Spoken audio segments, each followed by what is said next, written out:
How many churches do you know in your life that have a really good Sunday school program? And how many churches do you know in your life that have a not so good Sunday school program?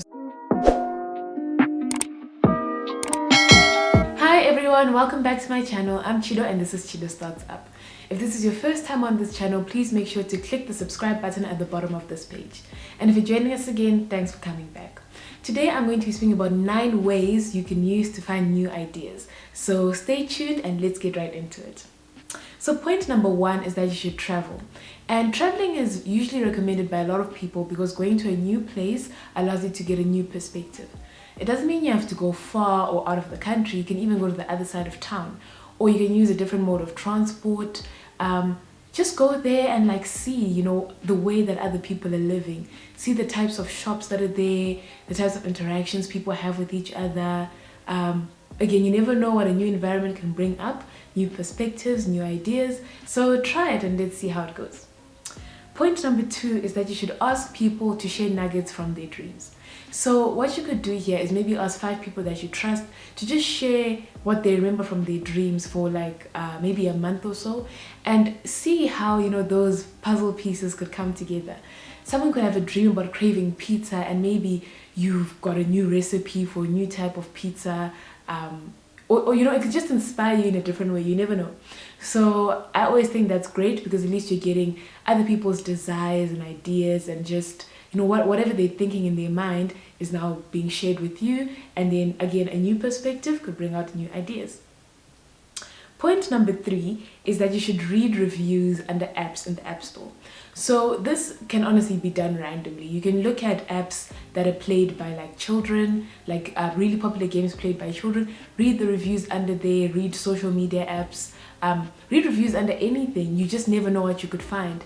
Sometimes people, when they give criticisms or complaints, they actually give good ideas as well. They could be like, no, this could be improved by doing X, Y, Z, and maybe that's actually what you needed for your business to get a new idea and start a new venture. Again, this is not strictly for business. Even if maybe you're working on another type of project, this is still really useful to also just see the way that people are receiving certain types of platforms or projects that are already established and released out into the world. Point number 4 is that you should solve a common problem for people that already trust you. So this makes it easier to penetrate a market, and here you'll be penetrating a niche market. So let me give you an example. How many churches do you know in your life that have a really good Sunday school program? And how many churches do you know in your life that have a not so good Sunday school program? So I'll speak for myself. I've been to a lot of churches, and I know that a lot of churches struggle with Sunday school content. Sometimes, maybe it's not as organized, or doesn't have a certain flow, or it ends too early, so the kids just end up running around, and then it becomes a bit disruptive for the adults who are in the main church. But what if you came up with an idea where you could go to churches that have a really good Sunday school program, ask them if you could stream their content from the week before, even the month before, even the year before. Get content from them from a period before.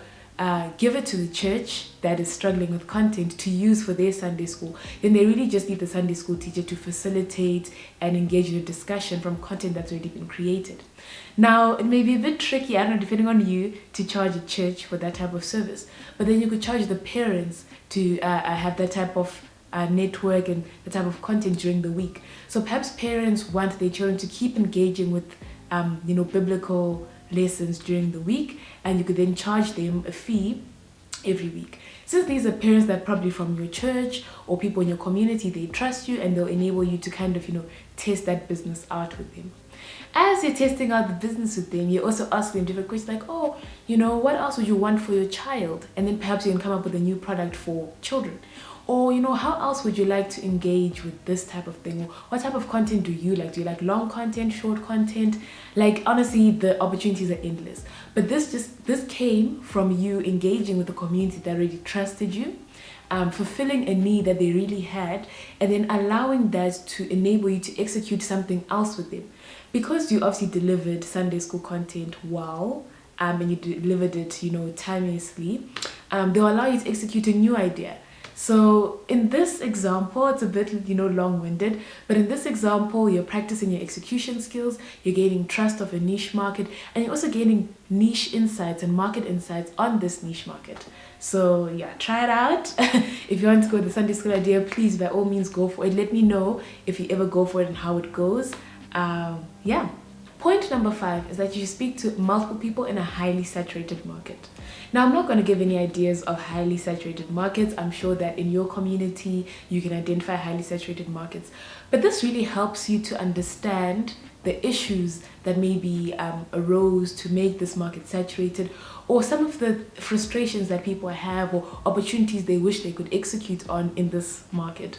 So not all markets are highly saturated, some are not saturated at all, and you understanding how a highly saturated market came to be may then help you fill in some gaps in a market that's not saturated. So here you can get ideas on how to actually penetrate another market. You can even get ideas on how to diversify and innovate within the saturated market. You never know. But people who are in a highly saturated market are always trying to look for ways to improve, look for ways to differentiate themselves, because obviously they want people to buy from them and not their competitors who can sell the same thing, maybe for the same price, and in the same location. So speak to these people, you never know what you could find. Point number 6 is go on a startup listing website and check the other startups or businesses that are coming up in other areas.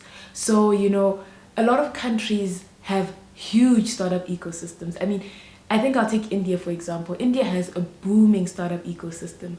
And of course, that means that they have their own websites, their own non-profits, incubation hubs, like they have their own organizations that help to facilitate the growth of startups. Now, because they do this, it means they also list them, and there's a lot of pitch decks and a lot of information about these new startups. You can look into this, read into them, and just kind of see, what could apply to your environment, what could apply to your country or your community. Not everything is going to apply, and not everything is going to apply as it has been done somewhere else. A lot of the time, you probably find yourself needing to tweak some things, but I mean, this is a really good way to find ideas. And also, you should never be too scared to pivot your idea. So maybe you'll start with what is being done in India. Then you notice that maybe people in your community can't really afford the type of service, or they want it but in a certain way. Then you just pivot, and again, the idea came from somewhere else, but now it has become your idea. You've made it fit into the type of community and market that works for you. Point number 7, and this is going, the theory route. You should look at Maslow's hierarchy of needs and kind of see if you can come up with a business that meets that. So Maslow's hierarchy of needs lists needs that are associated with, physiological needs, needs of love and belonging, needs of safety and security, and needs of esteem, So, look at that kind of theory, read up on, what made someone look into that and read into that, and the justifying causes of the needs that he found. And then from then on, you can even start looking at business ideas. So perhaps maybe one need really touches you, and you're like, no, I actually want to solve the need for safety and security. How can I make people in my community feel more safe and secure? And then from there, honestly, the opportunities are endless.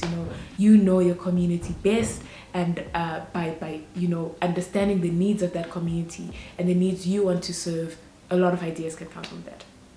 And then, staying with the theory route, point number 8 is that you should actually read the recommendations that are put in dissertations and thesis papers. So think about it. A lot of papers that are written in academic institutions, like tertiary institutions, require students to come up with policy recommendations or any recommendations for an issue that they're reading up on or studying. And imagine this is probably like a class of I can safely say these are classes of more than 30 people that are coming up with solutions. And there must be really great ideas there. Some of them, maybe someone executed on them. Others, I think most of them have never had anyone execute on them. And again, the more you read, the more you start seeing linkages, and you start seeing how it can fit into, again, your market and your community. So read. You may start by just reading the recommendation section, and then actually go back up to get the context of how they came to those recommendations. But it's a great place to start. A friend actually suggested this to me, and I thought it was a really brilliant idea. And then point number nine is that you should experiment. So experiment and merge things that you enjoy and see what comes out of that. So, you know, I'll take myself for example. So I use hand lotion a lot, and then I also use Vaseline like for my lips a lot. And I always felt like carrying like a little tub of Vaseline, then carrying like that like tube of lotion, it was just like always annoying me. So what I started doing is that I like in the cap of my lotion, I'll just take a bit of Vaseline and then I put it in there. Then I just carry the one lotion tube. So wherever I go, I just open the cap, use my Vaseline, open the cap, squeeze out my lotion. But I now have one like tube instead of having two things that I have to carry around. And that's something that just worked for me. But I mean, you know, you could take something like that and actually produce something that allows people to have both of the things that they want. So you can experiment with anything. Experiment with non-edibles like Vaseline and lotion. Experiment with edibles, different flavors. You know, I know my sister, because she loves cooking, she does that a lot, and the thing she has produced, spectacular. But yeah, experiment and just see how it goes. Sometimes the experiments may not work, sometimes they may not be marketable, sometimes they may only work for literally like 2 or 3 people, but that's just the first phase, you know. Once you get into that mood of iterating and experimenting and building, you'll definitely find what works for you. So yeah, that's it from me for today's video. I hope that you enjoyed this video and that it helped you. If you have other ways that you use to find new ideas, please do share them in the comment section below. I'd love to hear what you think about what I shared today. So again, please comment in the comment section, like, share and subscribe to my channel. I'll see you next time.